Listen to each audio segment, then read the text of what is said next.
Friends, ప్రభు పేరటి మీ అందరికీ నా వందనాలు. దేవుని మాటలు వినటం వల్ల మేలే జరుగుద్ది కానీ కీడు ఎవరికి జరగదు. ప్రియమైన దేవుని బిడ్డలారా, దేవుని మాటలు ఎంతో శ్రేష్టమైనవి. కాబట్టి నేను ఒక చిన్న విషయం మీకు చెప్తాను. దేవుని మాట వినటం ద్వారా మేలే కలిగింది, కీడు ఎన్నడూ కలగదు. కొంతమంది దేవుని మాటలు పెడచెవును పెడతారు, కానీ దేవుని మాటలు వింటే ఎంత మేలు కలుగుద్దో మీకు ఒక చిన్న కథ చెప్తాను. దేవుని మాటలు శ్రేష్టమైనవి. ఒక ఊరిలో ఒక భార్యాభర్తలు ఉన్నారు. ఆ భర్తని భార్య అంటుంది, ఏమండి, మన దగ్గరలోనే ఒక మీటింగ్ జరుగుతుంది, వెళ్ళి దేవుని మాటలు దేవుని వాక్యం విని రాకూడదా అని తన భార్య చెప్పినప్పుడు తొందర చేసింది. వెళ్ళండి, త్వరగా టైం అయిపోతుందంటే ఆ భర్త జాగు చేసి నిదానంగా వెళ్ళేసరికి ఆ మీటింగు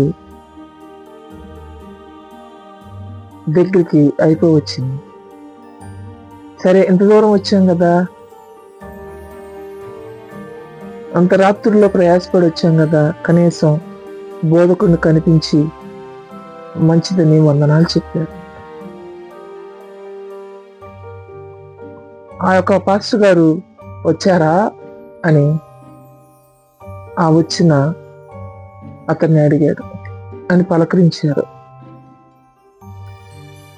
ఇదొక వాక్యం అనుకుని వందనాలు చెప్పాడు ఆ వచ్చిన అతను. సరే, భోజనం చేసి వెళ్ళండి అని ఆ సేవకుడు చెప్పినప్పుడు ఆ భోజనాన్ని కూర్చున్నప్పుడు మళ్ళీ ఇంకొకసారి కనిపించి కూర్చున్నారా అని మళ్ళీ అతను చూసి పలకరించాడు. అలా పరామర్శించింది రెండో వాక్యం అని గుర్తుపెట్టుకున్నాడు. ఇది అయ్యగారు పలికిన రెండో ముక్క అనుకుని తన మనసులో పెట్టుకున్నాడు. కానీ ఇంటికి వెళ్ళిపోతున్న సమయంలో ఎదురుపడి అయ్యా వెళ్తున్నారా అని ఆ ప్రసంగికుడు అడిగినాడు. అది మూడో ముక్కగా అతను గుర్తుపెట్టుకున్నాడు.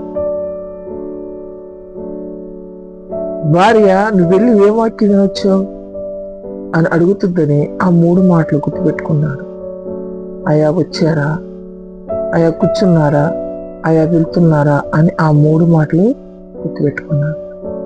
ఆ మూడు ముక్కలు తన భార్యకి చెప్పాలని గుర్తుపెట్టుకుని వెళ్తూ ఉన్నాడు. తను గుణాయించుకుంటూ మర్చిపోతానేమోనని గుణాయించుకుంటూ వెళ్తున్నాడు. తన ఇంటి పరిసర ప్రాంతాలకు వచ్చేసరికి ఆ మూడు ముక్కలు మరొకసారి బిగ్గరగా వల్లిస్తున్నాడు. వచ్చారా అన్నాడు.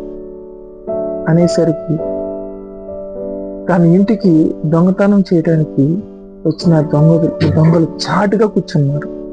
ఆ కూర్చున్నారా అని ఆ రెండవ మారి వల్లించగానే తాము మమ్మల్ని చూసారేమో, కూర్చున్నారా అనేపాటికి అమ్మో మమ్మల్ని చూసారేమోనని వాళ్ళు మెల్లగా వెళ్ళిపోవటం మొదలుపెట్టారు. వెళ్తున్నారా అని అతను అనేసరికి వాళ్ళు ఒకటే పరుగు. చూసారండి, కనీసం దేవుని సన్నిధికి వెళ్ళి విన్న ఆ మూడు ముక్కలు తన ఇంట్లో ఉన్న విలువైన వస్తువులు దొంగతనం చేయబడకుండా ఉండటానికి దేవుని వాక్యం సహాయపడింది. చూసారండి, ఒక ముప్పు తప్పింది. కాబట్టి ప్రియమైన బిడ్డలారా, దేవుని వాక్యం వింటే, దేవుని మాటలు వింటే ఎంతైనా ఆశీర్వాదం. అందుకే సామెతలు 7వ అధ్యాయము 1వ వచనం నుంచి 3వ వచనం వరకు మనం చదివితే, నా కుమారుడా, నా మాటలు మనసును ఉంచుకొనుము, నా ఆజ్ఞలు నీ యొద్ద దాచుకునుము, నా ఆజ్ఞలు నీవు మనసును ఉంచుకుని నెడల, నీ కనుపాప వలె నా ఉపదేశమును కాపాడిన ఎడల నువ్వు బ్రతుకుదువు. నీ వేళ్లకు వాటిని కట్టుకునుము, నీ హృదయమును పలక మీద వాటిని రాసుకునుము. చూసారండి, దేవుని వాక్యం వినటం వల్ల ఆ మూడు ముక్కల బోధ ఆ రోజు తన కుటుంబం దొంగల బారిన పడుకోకుండా దేవుడు కాపాడాడు.